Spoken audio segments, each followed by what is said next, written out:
زندگی بڑی گناہوں میں گزری ہے، اب توبہ کر لوں تو مالک معاف کر دے گا۔ کارنامے خطرناک ہیں، پیچھے رجسٹر کالا سیاہ، معافی ہو جائے گی۔ دولت بڑی تھی تو پھر ہم نے بھی شراب کباب شباب میں اڑا دی ساری، معاف کر دے گا۔ تو کہتے ہیں میں نے کہا ہو بندے کے آنے کی دیر ہے، اس کی رحمت تو فوراً ہی قبول کر لیتی ہے۔ ویسے بھی عدل کریں تے تھر تھر کمبن، اونچیاں شانہ والے تجھے فضل کریں تے پھر تے بخشے جامن میرے جے منہ کالے۔ کہتے اس نے اس کنیز کو آزاد کیا، دولت اللہ کی راہ میں خیرات کی، 40 سال میرے ساتھ رہا، پھر میں نے اس کی زبان سے سوائے خیر کے جملہ نہیں سنا۔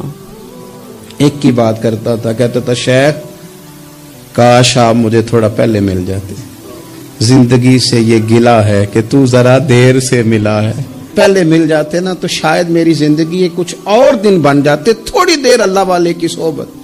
آپ فرماتے ہیں پھر وہ 40 سال کے بعد میرے سامنے انتقال ہوا، میں نے ہی دفن کیا، میں نے ہی قبر میں اتارا، جنازے کا اہتمام بھی میں نے ہی کیا۔ میرا یار تھا، دل لگ گیا تھا، پیار ہو گیا تھا، میں پریشان رہتا۔ ایک دن خواب میں مل کے مجھے کہنے لگا فکر نہ کر، میں نے اپنے رب کو بڑا ہی مہربان پایا ہے، میں نے اسے بڑا کریم پایا ہے، معاف کرنے والا پایا ہے، درگزر کرنے والا پایا ہے، اس نے فضل فرما دیا، میرے گناہوں پر اس کے عفو و درگزر کا قلم چل گیا ہے، اور میرے حق میں جو فیصلہ آیا ہے وہ رحمت والا ہی آیا ہے، فضل والا ہی فیصلہ آیا ہے۔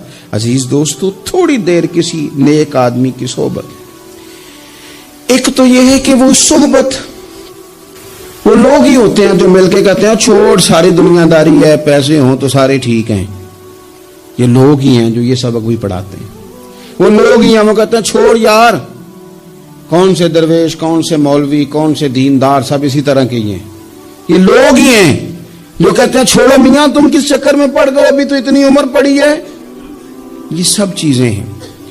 ہمارے صاحب رحمت اللہ علیہ ارشاد فرمایا کرتے تھے کہ بڑے بڑے گھروں کے مہمان نہ بننا، ورنہ بڑے بڑے اونچے اونچے مکان تمہارا بھی دل چاہے گا، کبھی میرا بھی اس طرح کا گھر ہو جائے نا۔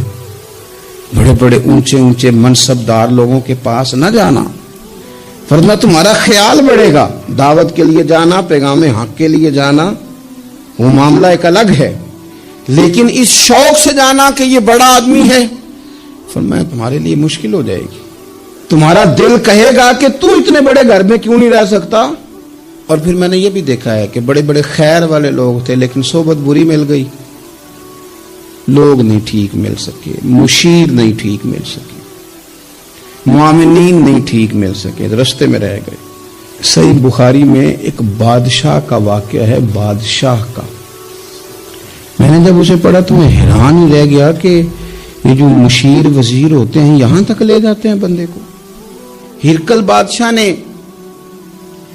حضرت ابو سفیان رضی اللہ تعالیٰ عنہ جو اس وقت ابھی کلمہ نہیں پڑھتے تھے، ان کو بلا کے نبی پاک علیہ السلام کے بارے میں ساری باتیں پوچھی، ایک ایک بات اس نے حضور کے بارے میں پوچھی، اور آخر میں یہ بھی پوچھا کہ کیا انہوں نے معاذ اللہ کبھی جھوٹ بولا ہے؟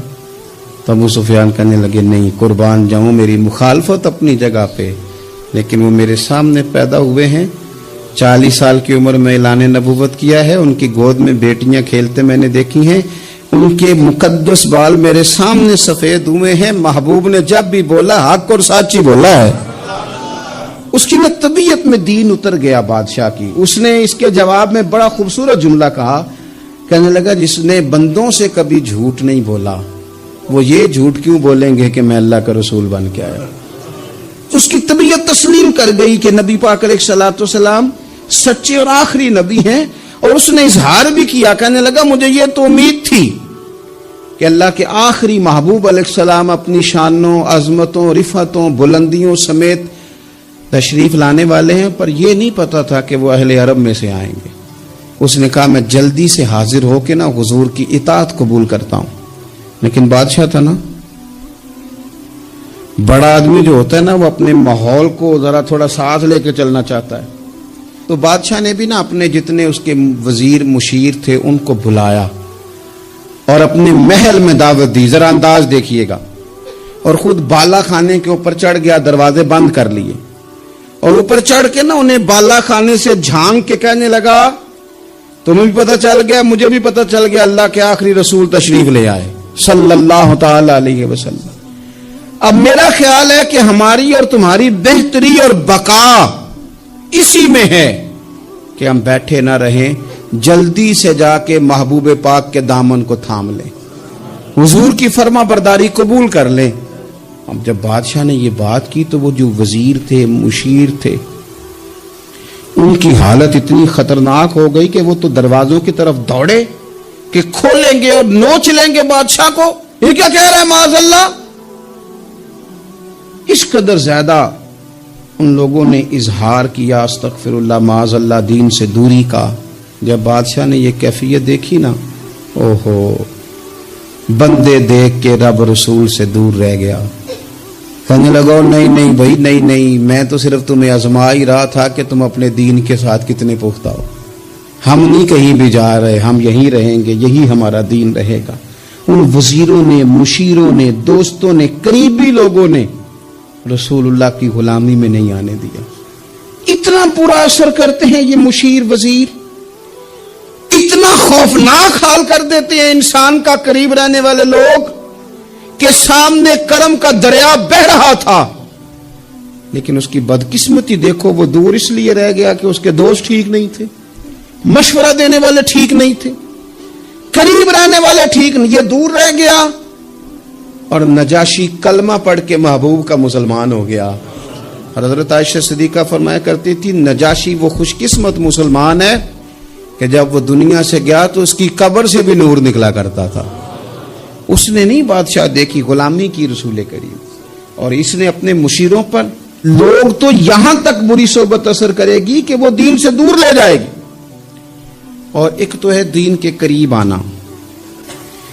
جو لوگ کہتے ہیں نا میرا دل نہیں بدلتا, جو لوگ کہتے ہیں میری کیفیت نہیں بدلتی, ذوق نہیں آتا, تو یہ حدیث بتاتی ہے کہ ذوق بھی کوئی خاص صحبت میسر آئے تو پھر ہی قائم رہتا ہے. وہ جو محبوب علیہ السلام نے فرمایا نا کہ اللہ کا بندہ وہ ہے جسے دیکھو تو رابی یاد آ جائے.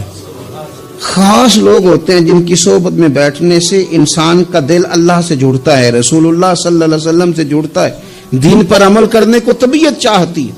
ایسے لوگوں کی صحبت کتنی مفید ہے وہ ہمیں اس حدیث سے عکس کرنا ہے. حضرت حنظلہ رضی اللہ تعالیٰ عنہ اور مرکز وفا اور اس امت کے ادب اور عشق میں استاد حضرت ابو بکر صدیق رضی اللہ تعالیٰ عنہ, یہ دونوں حضور کی بارگاہ میں گئے, انداز کا اختیار کیا, کہنے لگے یا رسول اللہ صلی اللہ علیہ وسلم ہمارے دل کی تو کیفیات دو قسم کی ہیں. حضور جب ہم آپ کے پاس ہوتے ہیں نا, جنت اور دوزخ کا ذکر سنتے ہیں, ہمیں یوں لگتا ہے جنت اور دوزخ ہماری آنکھوں کے سامنے. دل کے اندر فوراً جذبات ابھر آتے ہیں کہ اب ہر خیر کا کام کرنا ہے, اب جنت ہی کی طرف مائل ہونا ہے. ہماری قلبی کیفیات, ہماری باطنی کیفیت بدل جاتی, نور نالا نور ہو جاتا ہے سارا کچھ. لیکن حضور جب ہم آپ کی بارگاہ سے اٹھ کے گھر جاتے ہیں, بال بچوں کے پاس جاتے ہیں, تو پھر وہ حال نہیں رہتا. یا رسول اللہ صلی اللہ علیہ وسلم یہ کیا ہے؟ تو محبوب نے کیا فرمایا, آپ یقین کریں جو اہل طریقت اور تصوف ہے نا, یہاں ان کی روحیں مچل جاتی ہیں. حضور فرمانے لگے حالت ایک طرح کی نہیں رہتی, ہاں اگر تمہاری وہی حالت رہے جو تمہاری میرے پاس ہوتی ہے, اگر کیفیت باطنیہ وہی رہے جو میری بارگاہ میں ہوتی ہے, تو فرمایا تم بستروں میں موجود ہو اور فرشتے آ کے تم سے سلام کریں. تم ابھی رستوں میں ہو اور فرشتے تم سے ملاقات کریں, اگر تمہاری کیفیت وہ بن جائے جو یہاں ہوتی ہے, اگر تم اسی پر جم جاؤ, وہی حالت ہو جائے, تو پھر تو فرشتے گویا آئیں تمہاری زیارت کے لیے, تمہاری ملاقات کے لیے فرشتے آئیں. اگر کیفیات بدل جائیں کسی اللہ کے بندے کی بارگاہ میں بیٹھ کر, تو پھر اس کیفیت کو برقرار رکھنے کی کوشش کی جائے. اگرچہ حضور نے فرما دیا کہ کیفیات ایک جیسی نہیں رہتی, اور چلو میرے بھائی تھوڑی دیر کے لیے ہی صحیح, جتنی صحبت میسر آئے. شاید اسی لیے امام اعظم ابو حنیفہ رحمۃ اللہ علیہ کی عمر 60 سال سے زیادہ تھی. تو کسی نے پوچھا حضور کتنی عمر ہے؟ فرمایا عمر ہے 3 سال. حضرت آپ تو علم، عمل، روحانیت، معرفت کے شاہ سوار ہیں، تو ساری داڑھی سفید اور آپ کہہ رہے ہیں 3 سال. فرمانے لگے عمر وہی 3 سال ہے جو امام جعفر صادق کی خدمت میں گزر گئی. وہ کیفیات جو ان کی بارگاہ میں رہتی تھیں، وہ انداز جو ان کی بارگاہ میں رہتا تھا، جو ان کے پاس ہوتا تھا، وہ پھر کہیں اور میسر. ہر مشکل دی کنجی یارو ہاتھ مرداں دے آئی، اور مرد نظر کرے جس ویلے، اوئے ہوئے مرد نظر کرے جس ویلے، مرد نظر کرے جس ویلے، پھر مشکل رہے نہ کائی. ایک بات خواجہ حسن بصری کی، اللہ اکبر. صحیح لوگ چل رہے ہوتے ہیں، کسی درویش کے عقیدت مند ہوتے ہیں، تربیت پا رہے ہوتے ہیں، رستہ صحیح چل رہا ہوتا ہے، لیکن وہ مطلب فٹافٹ ایک کوئی شخص بیچ میں گھستا ہے اور آ کے کہتا ہے نہیں میں تجھے بتاتا ہوں معاملہ تو کچھ اور ہے. وہ بالکل سڑک پہ صحیح چل رہے. اب انہوں نے غلطی کیا کی؟ انہوں نے ہر چمکنے والی چیز کو سونا سمجھ لیا. انہوں نے ہر اجلی چیز کو طیب جان لیا.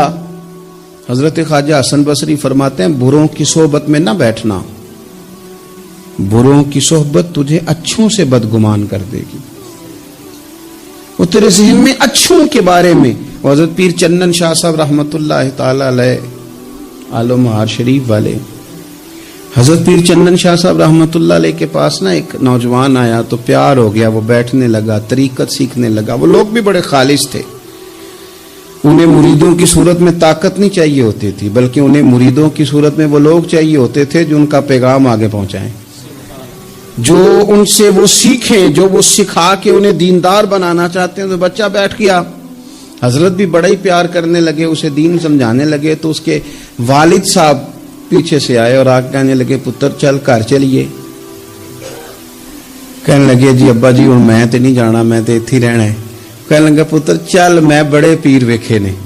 تو بیٹا بیٹھتا تھا نا صحبت میں تو کچھ میٹھی باتیں اور خوبصورت جملے اسے بھی سمجھ میں آ گئے تھے. کہنے لگا ابا جی تساں تے بڑے ویکھے نے، تانوں نہیں نہ کسے ویکھیا.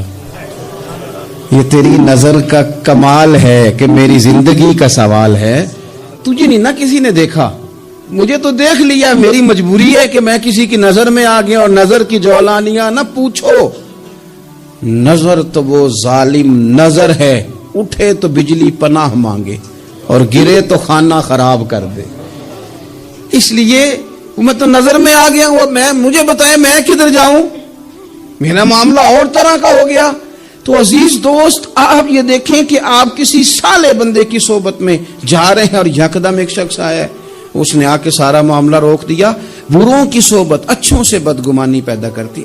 آپ کے دوستوں کا ٹھیک ہونا بڑا ضروری ہے، حلقہ احباب کا درست ہونا بڑا ضروری. آپ نے تھوڑا سا بھی جس کے ساتھ سفر کرنا ہے نا، اس بندے کا بھی ٹھیک ہونا بڑا ضروری ہے. ورنہ انسانی ذہن میں بعض لوگ ایسے سوالات چھوڑ دیتے ہیں کہ وہ سوالات نہیں ہوتے، وہ وسوسے ہوتے ہیں. وہ تو ایک جملہ کہہ کے گزر گیا اور انسان ہے کہ وہ لڑتا رہا، جدوجہد کرتا رہا. مجھے بڑی اچھی طرح بات یاد ہے.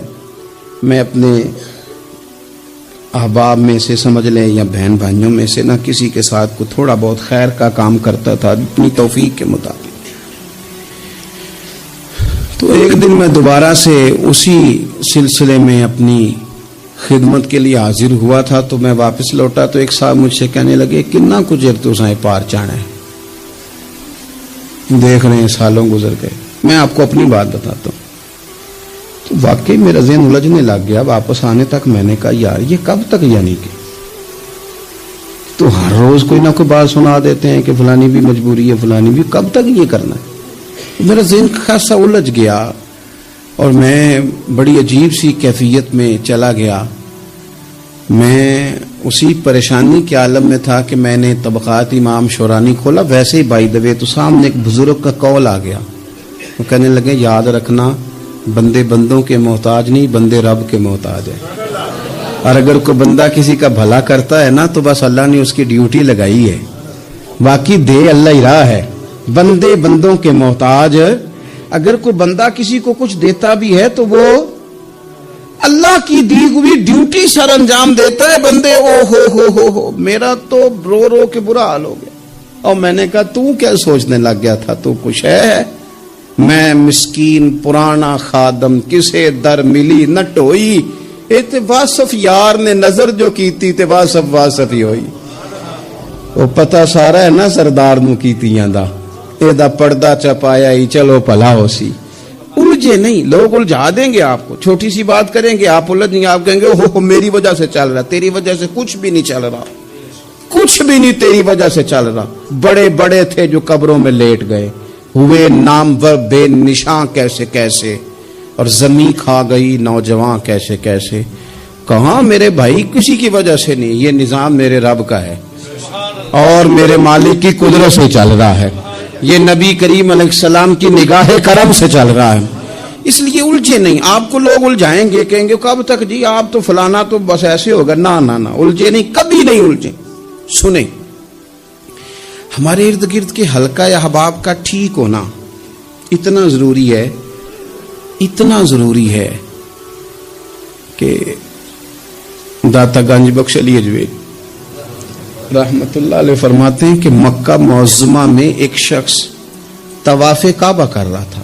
بڑے سارے لوگ کہہ دیتے ہیں دعا میں یاد رکھنا، دعا میں یاد رکھنا، تو وہاں نا اپنی طلب اتنی زیادہ ہوتی ہے کہ وہ بندہ مطلب خزانے کے سامنے کھڑا ہے تو وہ کہتا ہے یہ بھی اپنے لیے لے لوں، یہ بھی اپنے لیے لے لوں، یہ بھی اپنے لیے لے لوں۔ ہوتے ہیں کچھ لوگ جن کو مطلب جو نظروں سے ہٹتے نہیں تو بندہ ان کے لیے دعا کرتا ہی رہتا ہے، لیکن زیادہ نہیں، میں آپ کو صحیح کہہ رہا ہوں، کم لوگ ہوتے ہیں۔ آج ہم جاتے ہیں بڑا مشکل سے سفر کر کے حرم شریف میں، لیکن بڑی آسانیاں، جہاز کا سفر ہے، بہت ساری آسانیاں، تو ایک بندہ 6 ماہ سال پیدل اس نے سفر کیا اور حرم شریف پہنچا، وہاں اس نے دعائیں مانگنی، اب اسے کوئی اور یاد آتا ہے، وہ تو بھائی خرچ ہو گیا، اس کا تو وجود تھکن سے چور ہو گیا۔ لیکن داتا صاحب رحمۃ اللہ علیہ فرماتے ہیں اس شخص کا حال یہ تھا کہ وہ حج کرنے گیا، جتنی بار بھی دیکھا نا کعبے کا طواف کر رہا ہے، غلاف پکڑا ہے، اور کیا پتہ کیا آ رہا ہے، یا اللہ میرے دوستوں کو ٹھیک کر دے، یا اللہ میرے دوستوں کی اصلاح کر دے، یا اللہ میرے دوستوں پہ فضل فرما دے، یا اللہ جو میرے ارد گرد رہنے والے ہیں انہیں اپنا قرب دے دے، ان کا رستہ آسان کر دے۔ وہ کہتے ایک درویش سے نہ ہی رہا گیا، اس نے کہا خدا کے بندے کچھ اپنے لیے بھی مانگ، جتنی دفعہ تجھے دیکھا ہے تو کہتا ہے یا اللہ میرے دوست ٹھیک کر دے، میرے دوست ٹھیک کر دے۔ وہ کہنے لگا تمہیں پتہ ہی نہیں، یہ بھی میں اپنے لیے ہی مانگ رہا ہوں۔ اس نے کہا اپنے لیے کس طرح مانگ رہا ہے؟ کہنے لگا وہ ٹھیک رہیں گے نا تو پھر میں بھی ٹھیک ہی رہوں گا، جب چاروں جانب سے مشورہ خیر کا ملے گا تو میں کیسے بگڑوں گا؟ جب وہ سارے مجھے اچھی رائے دیں گے اور اچھی طرف ہی قائل کریں گے تو کیسے کام خراب ہوگا؟ تو میں بالواسطہ اپنے لیے ہی اللہ سے سوال کر رہا ہوں کہ یا اللہ انہیں سوار دے تاکہ میرا بھی فائدہ ہو جائے۔ اپنے حلقہ اثر میں ایک تو خود اچھی بات کریں، بری نہ کریں، اور دوسرا نہ کوشش کریں کہ ایسے لوگوں کے پاس جا کے بیٹھیں، اور جا کے بیٹھنے کے لیے بھی نا انسان کا پہلے ارادہ، پہلے نیت۔ ہم جب کسی جگہ جاتے بھی ہیں تو ہماری نظریں اتنی طائرانہ پہلے پڑتی ہیں، اتنی تنقید کرتے ہیں، پہلے ہم نے اپنے ذہن میں جو خاکہ بنایا ہوتا ہے نا کسی کا، پہلے اس میں اسے تولتے ہیں، پہلے ہم پوری طرح نچوڑ کے دیکھتے ہیں کہ کون سی چیز صحیح ہے اور کون سی غلط ہے۔ اس ذائچے میں اگر کوئی پھر بھی پورا اتر آئے، پھر بھی اس کی کہی ہوئی باتوں کو اس ذوق سے قبول نہیں کرتے۔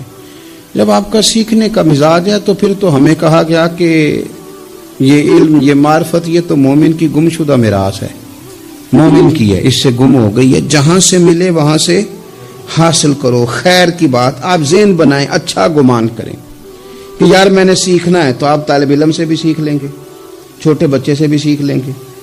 اگر آپ کا ذہن ہے اور اگر یہ نہیں ہے تو پھر میرے بھائی اینک اتنی تگڑی ہے، اتنی سخت ہے کہ اس کے شیشوں پر کوئی پورا اتر سکتا ہی نہیں، تو پھر کس طرح سیکھیں گے؟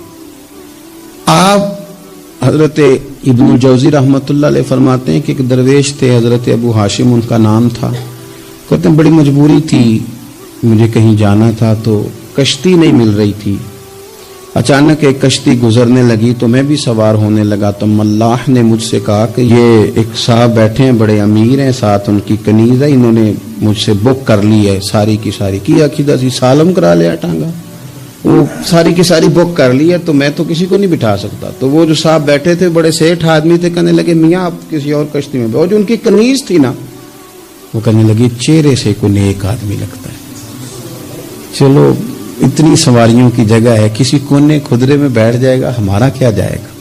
کہا اچھا چلو آ جاؤ، تو میں کونے میں بیٹھ گیا، تھوڑا رستہ آگے گیا، انہوں نے کھانے کا سامان نکالا، مجھے بھی کھلایا، لیکن کھاتے کھاتے میری نظر پڑی تو اس میں تو شراب کے برتن بھی تھے معاذ اللہ۔ پھر اس شخص نے کھانا کھانے کے بعد اس کنیز سے کہا کہ مجھے معاذ اللہ گانا سناؤ، وہ گانے گانے لگی، یہ میری طرف متوجہ ہونے لگا، مجھے کہنے لگا سنو، میں نے کہا میں یہ نہیں سنتا۔